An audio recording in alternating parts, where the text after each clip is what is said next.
বাসে উঠে পিছনে গিয়ে একটা সিটে বসলাম। বসে বাইরে তাকিয়ে রইলাম। একটু পর সামনের বাস স্টেশন থেকে একটা মেয়ে উঠল। স্বাভাবিকভাবে মেয়েটার দিকে তাকালাম, তারপর চোখ ফিরিয়ে নিলাম। আবার বাইরে তাকিয়ে আছি। একটু পর আবার মেয়েটার দিকে তাকালাম, ভালো করে তাকালাম। বাহ, কি সুন্দরী একটা মেয়ে, পরীর চেয়ে সুন্দর মনে হচ্ছে। মেয়েটা সুন্দর একটা নেকআপ পরে আছে, কালো নেকআপ, কালো বোরকা, পুরো কালো নেকআপে ঢাকা মুখটার মধ্যে চোখটাকে সাদা দেখাচ্ছে। আরে মিয়া, কখন থেকে ডাকছি, ভাড়া দেন। এই নেন। হেল্পার একটু সামনে গিয়ে মেয়েটার কাছ থেকে ভাড়া চাইলো। আপা, ভাড়া দেন।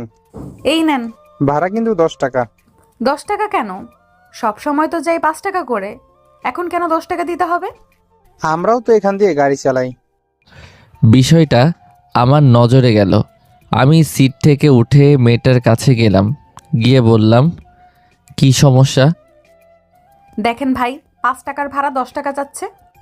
হেল্পার সে কিন্তু আমার পরে বাসে উঠছে, নামবে। নামার আগে আমি ভাড়া দিলাম 5 টাকা, আর ওনার কাছ থেকে চাচ্ছেন 10 টাকা।